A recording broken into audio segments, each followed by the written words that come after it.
Hello students, welcome back to our YouTube channel Concepts in Science. In today's video, we will discuss about anatomy of a leaf. If we see, this is a leaf and अगर हम इस leaf को ऐसे cut करते हैं in transverse section, then we will find अब जो ये leaf है इसमें एक ऊपर का सरफेस है और एक नीचे का सरफेस है। तो इसका जो ऊपर का सरफेस है इसको हम कहेंगे एडेक्सियल सरफेस और जो नीचे का सरफेस है इसको हम कहेंगे एबैक्सियल सरफेस। तो यहाँ पे एपिडर्मिस जो है वो दोनों सरफेस पे मिलेगी, ऊपर वाले सरफेस पे भी और नीचे वाले सरफेस पे भी, जिसको हम ऐसे ड्रा कर सकते हैं। इसमें अगर हम देखें इस डायग्राम में, ये है अपर एपिडर्मिस या एडेक्सियल एपिडर्मिस, जिसके ऊपर एक थिन क्यूटिकल भी मिलती है which prevents the loss of water from the leaf surface. And this one is abaxial epidermis. आप इसको अपर एपिडर्मिस और लोअर एपिडर्मिस भी बुला सकते हैं. Then the tissue between the adaxial and abaxial epidermis, that is called as mesophyll tissue. ये जो पूरा टिश्यू है इसको हम क्या कहेंगे? Mesophyll tissue. This mesophyll tissue has parenchymatous cells having chlorophyll. Means ये वो पेरेन्काइमेटस सेल्स है जिनके अंदर क्लोरोप्लास्ट ज्यादा पाया जाता है, क्लोरोफिल ज्यादा अमाउंट में पाया जाता है, विच हेल्प इन फोटोसिंथेसिस. तो in case of dicot leaf, यानी डाइकोट्स जो प्लांट्स हैं उसके लीफ में अगर हम देखें तो यहाँ पे जो मेसोफिल टिश्यू है that is divided into two.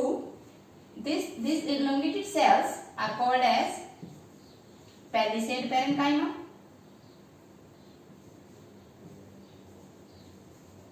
palisade parenchyma, and these are loosely arranged having intercellular space, spongy parenchyma.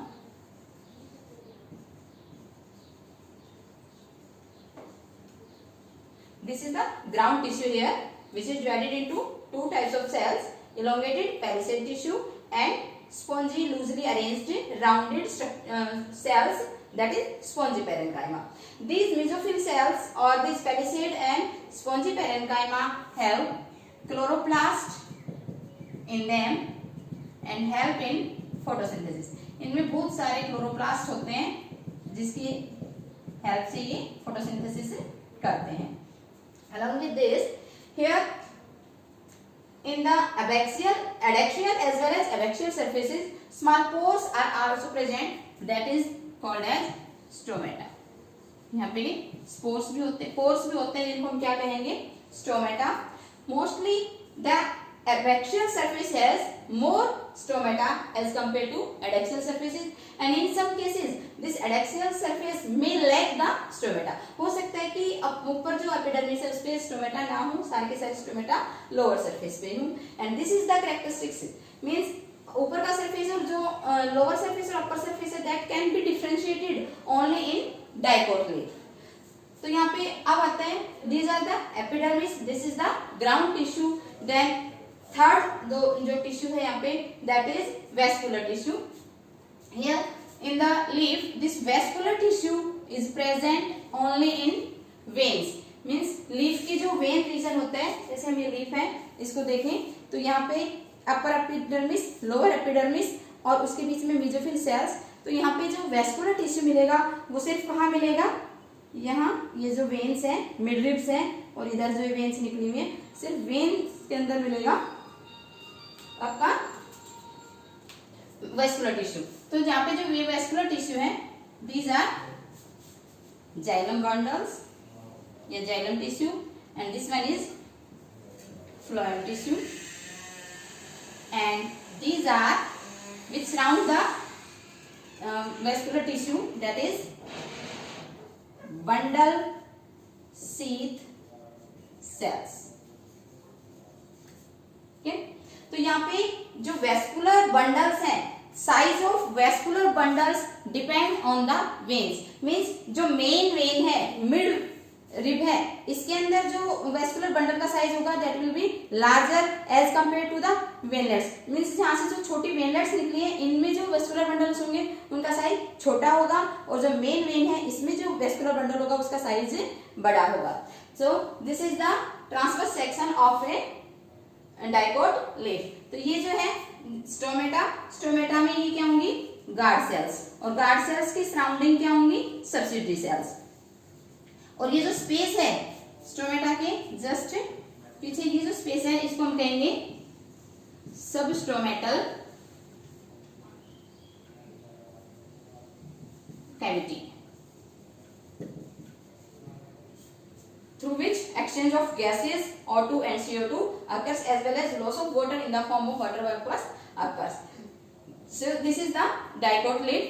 If we compare this dicot leaf with a monocot leaf, then in the monocot leaf both the adaxial and abaxial surface are similar. Means यहाँ पे adaxial और abaxial surface को हम differentiate कर सकते थे, लेकिन जो मोनोकोट लीफ होगा उसमें एडेक्सियल और एबैक्सियल सरफेस है वो दोनों सिमिलर होंगे, एक जैसे होंगे, उनको हम डिफरेंशिएट नहीं कर सकते। तो सिमिलरिटी यहाँ पे ये क्या होगी, adaxial epidermis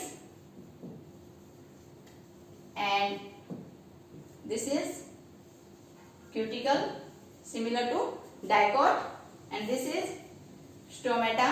Here in the monocot leaf the stomata are present on both the surfaces. वहां पे क्या था, लोअर सरफेस पे ज्यादा थे, अपर सरफेस पे कम थे, या फिर दोनों सरफेस पे नंबर ऑफ स्टोमेटा क्या होगा, लगभग इक्वल होता है।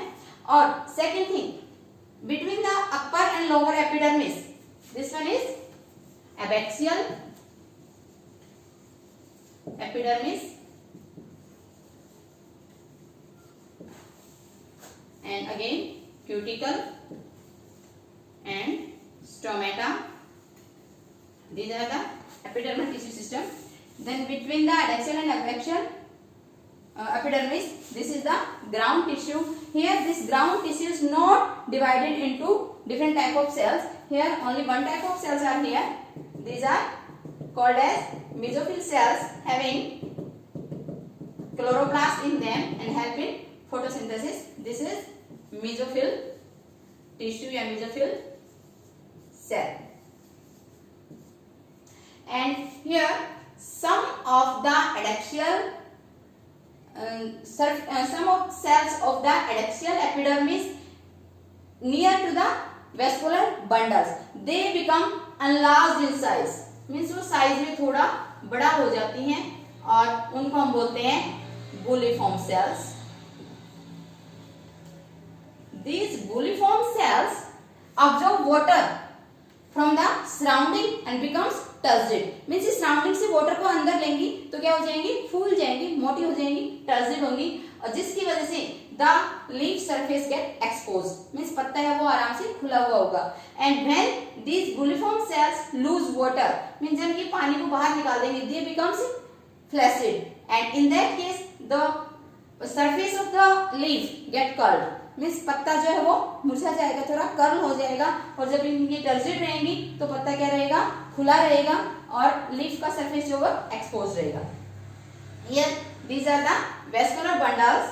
In the vascular bundle similar to dicot leaf, यहाँ पे जो vascular bundles हैं they are present in the veins and midrib and other veins, but here most of the vascular bundles are similar in size. क्योंकि यहाँ पे parallel venation पाया जाता है, तो यहाँ पे जो वेस्कुलर बंडल्स का साइज है वो लगभग बराबर होता है। तो यहाँ पे ये जो है these are xylem tissue and this one is phloem tissue. So if you see again differences in dicot, adaxial and abaxial surface can be differentiated, but in monocot adaxial and abaxial surfaces are similar. यहाँ dicot में adaxial surface पे number of stomata कम होता है, यहाँ पे abaxial पे ज्यादा होता है, यहाँ पे दोनों पे लगभग नियरली इक्वल होता है। दूसरे यहाँ पे जो ग्राउंड टिश्यू है ये डिवाइडेड है पेलिसेड और स्पॉन्जी पैरेन्काइमा में। यहाँ पे जो ग्राउंड टिश्यू है that is not divided into palisade and ground spongy parenchyma. यहाँ पे एक जैसी सेल्स है सारी, जिनको हम मेसोफिल सेल्स से बोलते हैं। और इसके अलावा यहाँ पे ये बुलिफॉर्म सेल्स भी पाई जाती हैं। अब आता है कि लास्ट 3 और 4 वीडियो से मैं बार बार कहे जा रही हूँ monocot, dicot, monocot, dicot. So you must know what are the difference between monocot and dicot plants. Here are some plants you can see this plant, जिसको हम बोलते हैं साइप्रस रोटेंडस, बॉटनिकल नेम है इसका, और लोकल में हम इसको मोथा भी बोलते हैं। और ये भी एक ग्रास है साइनेडोन, और ये एक चिनोपोडियम की ही प्रजाति का कोई प्लांट है। तो यहाँ पे ये जो प्लांट है ये कैसा प्लांट है, ये एक डाइकोट प्लांट है जिसमें जो रूट है वो टैप रूट सिस्टम मिलेगा। और ये जो प्लांट है ये मोनोकोट प्लांट है जिसमें जो रूट है वो फाइबरस रूट सिस्टम मिलता है, मतलब रेडिकल से एक जैसी साइज की बहुत सारी रूट से फाइबर्स के फॉर्म में ग्रो करती हैं, इसको बोलते हैं फाइबरस रूट सिस्टम। यहाँ पे एक सिंगल रूट है मेन रूट, और वो ग्रो करती है अप टू इंडेफिनेट लेंथ, और उससे फिर सेकेंडरी ग्रोथ आती है। तो इस तरह के जो रूट है उसको हम बोलते हैं टैप रूट सिस्टम। दूसरा, अगर हम इसका लीफ देखें तो जो डाइकोट लीफ होता है, डाइकोट लीफ में आपको यहाँ पे जो वेनेशन है इसको आप देखोगे तो यहाँ पे आपको रेटिकुलेट वेनेशन मिलेगी। मींस वेन्स किसी एक पर्टिकुलर पैटर्न में नहीं होती, जिगजैग मैनर में अरेंज होती हैं। इस तरह के अरेंजमेंट को हम बोलते हैं रेटिकुलेट वेनेशन। और जो मोनोकोट लीफ होते हैं उसके अंदर आपको पैरेलल वेनेशन मिलेगी। मींस सारी की सारी वेन्स या तो ऐसे पैरेलल मिलेंगी या फिर मिड रिब एक अलग होगी और बाकी सारी वेन्स है वो उसके पैरेलल या उसके परपेंडिकुलर होंगी। ठीक है। इसके अलावा इसमें अगर हम और डिफरेंस देखें, ये तो हो गया रूट में डिफरेंस, ये हो गया लीफ में डिफरेंस। इसके अलावा अगर हम इसमें डिफरेंस देखें तो जो इसका सीड होता है तो वो सीड जिसको हम 2 इक्वल पार्ट्स में डिवाइड कर सकते हैं इजीली, उसको हम कहेंगे डाइकोट, और जिसको हम इजीली डिवाइड नहीं कर सकते उसको हम कहेंगे मोनोकोट। जैसे हमारा गेहूं है, बाजरा है, ये सारे क्या हैं, मोनोकोट हैं। और जो हमारे ये मूंग है, चना है, जिनसे हम दाल बना सकते हैं इजीली, वो सारे क्या हैं, डाइकोट। तो with this anatomy of different parts of plant is finished, and in the next lecture we will discuss about the secondary growth in dicot plants. Thank you. Have a nice day.